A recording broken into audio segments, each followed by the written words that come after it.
आ चुका है वो पल जिसके लिए तुम काफी दिनों से, काफी महीनों से अपने आप से, अपनी दुनिया से, अपने दोस्तों से, हर चीज से लड़ रहे हो। हर चीज के जहां भी जाते हो वहां पे गिल्ट लेके चलते हो कि मुझे पढ़ाई है, मुझे पढ़ाई है, मुझे पढ़ना है।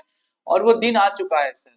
सिर्फ 19 दिन बचे हैं आपके एग्जाम के लिए, 20 से एग्जाम रहेगा।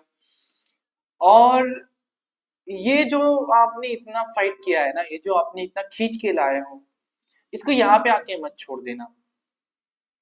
ये वीडियो के थ्रू मैं आपको सिर्फ इतना ही बताना चाहता हूँ कि ये एक कोट है जो मैं हमेशा मेरे साथ रखता हूँ, हमेशा मैं मेरे स्टूडेंट्स को बताता हूँ ये कोट। कि जब अंतिम समय था, जब भगवत गीता में जो अर्जुन थे, जब वो अपना, जब ऐसा टाइम था कि उन्होंने अपना धनुष्यबाण उठा के अब चलाना चाहिए, उस वक्त वो कंफ्यूज थे।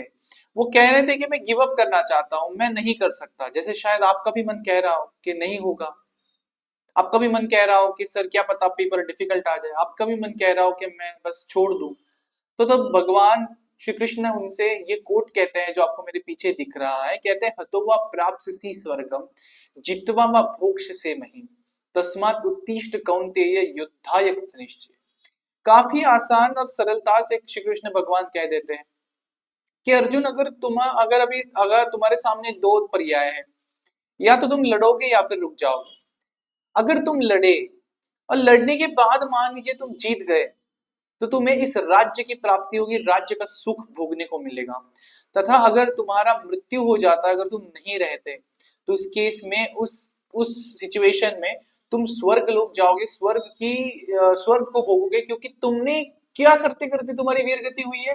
तुमने तुम्हारे धर्म के लिए, तुमने तुम्हारे कर्म के लिए, तुम्हारे काम के लिए तुमने जब झगड़ा लड़ाई करी, और तब तुम्हारी शहीद, या फिर हम कह सकते हैं कि तुम्हारा मृत्यु हो गया।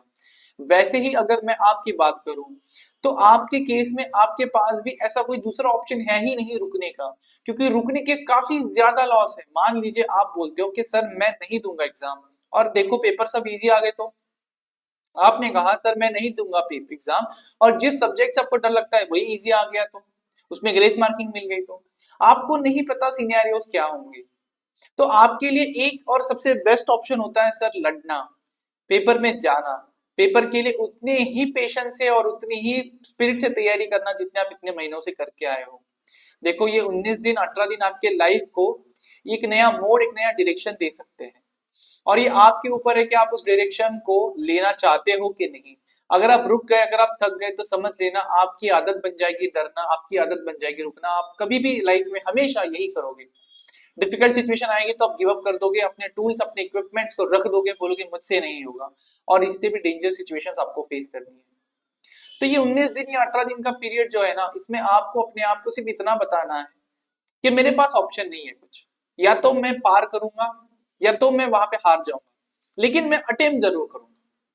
और ट्रस्ट मी, अगर आप इस जो लेटिंग गो वाला एटीट्यूड, ये जो आप करते हो ना कि भगवान तेरी इच्छा हो तो मेरा, हो तो मेरी इच्छा, ना हो तो तेरी इच्छा, ऐसा बोल के अब जब आप छोड़ दोगे और फिर भी आप पेपर लिखोगे, मेरी गारंटी ऐसा नहीं होगा कि आप बोलोगे कि सर मैंने सब कुछ किया फिर भी मैं फेल हो गया। ऐसा नहीं होगा। आपने प्रिपेयर अगर किया है तो आपको सक्सेस उसमें जरूर 100% मिलेगा। लेकिन ये एक मेंटल गेम है। सी एग्जाम्स आपके मेंटल प्रिपरेशन को भी बहुत ज्यादा चेक करती है, बहुत ज्यादा टेस्ट करती है। तो ये आपके पेशेंस का गेम है सर। इसको प्लीज उसी तरीके से हैंडल करो जैसे एक प्रोफेशनल हैंडल करेगा, वैसे ही हैंडल करो जैसे मैं आपको बता रहा हूँ।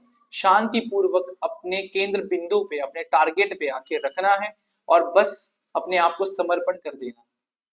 बस यही कहने में आया था यहाँ पे।